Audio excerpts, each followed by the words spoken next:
जो आपको ये कष्ट है, चाहे कैंसर का बाप हो, जब सच्ची नीत लागोगे ये दुख दूर होंगे।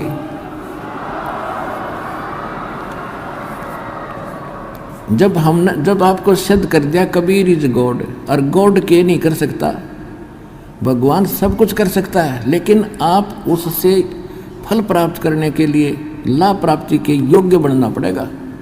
सतगुरु के दरबार में भाई कमी कहे कि ना, अनसा मौज ना पावता कोई तेरी चूक चाकरी मार।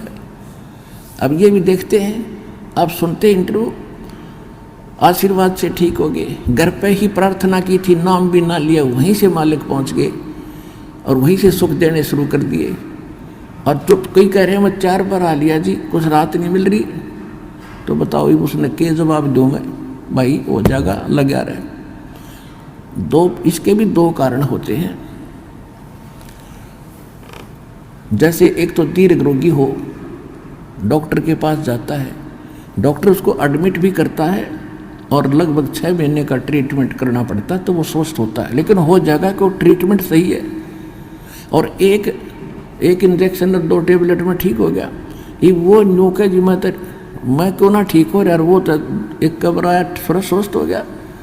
तो ऐसे आपकी किस्मत के अंदर जो घने भयंकर पाप हैं, पहले परमात्मा उनने काटेगा जो आपके जीवन नाशक होंगे, और फिर धीरे धीरे आपने ट्रीटमेंट लगे रहो। ट्रीटमेंट सही है तो किसी को 2 महीने पीछे हो जाएगा, किसी को 6 महीने के बाद होगा गारंटीड, जब विश्वास से लगे रहे।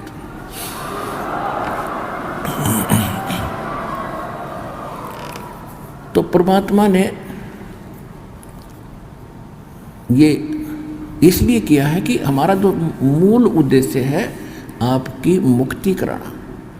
और जैसे आप जिस परिवार में जन्मे हो, उनका उद्देश्य है जब तक आप कुछ लाभ देने योग्य हैं और आपकी मृत्यु हो जाती है, सारा परिवार होता है। और जिस समय आप हो जाते हो भयंकर रोगी और उठा कर भी घरवाले बैठाने पड़ते हो, नहाने धोहाने भी पड़ते हो, तो वो स्वयं प्रार्थना करने लग जाते हैं, वह परमात्मा इसकी माटी संगवा ले, ये परमात्मा बेसिक ठा ले, क्यों काम का ना रहा हो। तो कहने का भाव ये है कि इसको भी मद्देनजर रखना इस मार्ग पर चलने के लिए। आज जितना भी कोई रोगी है या किसी प्रकार का कोई कष्ट है, भगवान के दरबार में कोई कमी नहीं, आपने सारे सुख देगा। पुत्र नहीं तो पुत्र देगा, आँख नहीं है तो आँख भी देगा, धन नहीं है धन देगा, और आपका रोग भी दूर करेगा। लेकिन उद्देश्य क्या है मालिक का, ये भी समझ लेना।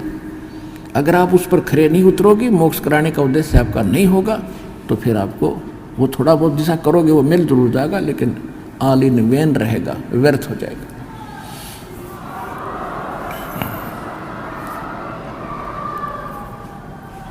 अपनात्माओं, दास तो उस परमात्मा का एक कुत्ता है और आपके लिए भौंक रहा है।